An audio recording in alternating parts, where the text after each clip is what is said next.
Hi everyone, my name is Maggie, and in this video, we're going to be talking about drawing contour maps. So up to this point, we've only talked about how to plot information in 2 dimensions, but sometimes we need to be able to plot information in 3 dimensions, and contour maps are one of the ways that we can do this. So the way that contour maps work is that we're going to connect all the points that have the same height.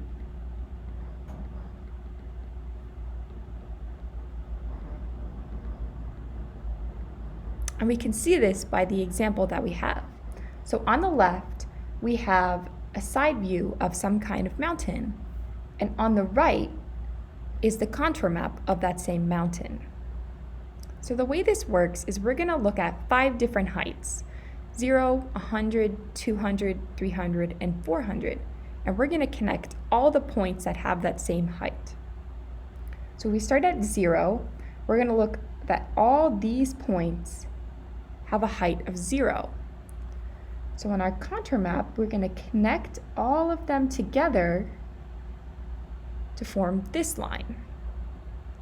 And you'll notice that we use a thicker line to designate ground level. Okay, similarly, if we want to look at all the points that have a height of 200, that would be these heights, these points.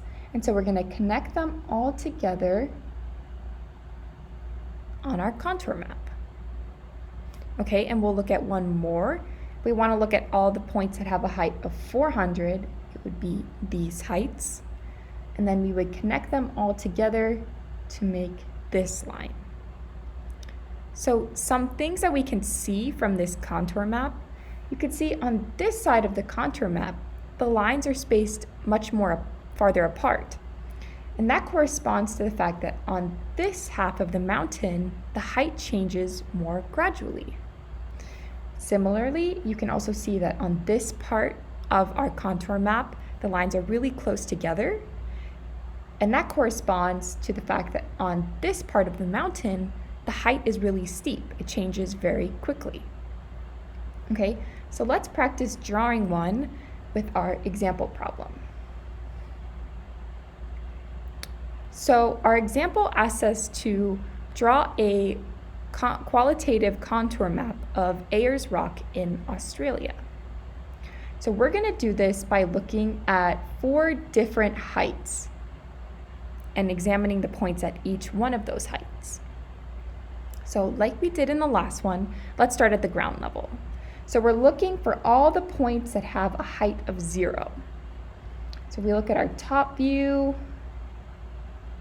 It's going to be something that looks like this. It's all these points. So we're going to connect them together in our contour map. And remember, we're going to use a thicker line for the ground level. Okay, let's keep going. So now we're going to look at all the points that have this height. So if we look on our top view, we can see it would be something like this. So I'm going to add those points also to our contour map. So and then we'll keep going. So now we're going to look at all the points that have this height. Okay, and so on our contour map, we can estimate they would be around here, all of these points. So I'm going to add that to our contour map. So you'll start to notice that the lines on this side are farther apart than they are on this side. And that makes sense because you can see the height changes more gradually on this side and the height is more steep on this side. Okay, we have one more line to add. So let's look at all the points that have this height. So that would be all the points at the top of the plateau. And that's going to be these points. Okay, so I'm going to add those to our contour map. And there we go. We have our finished contour map. From it, you can see that we're looking at a plateau because it has a pretty wide base on top.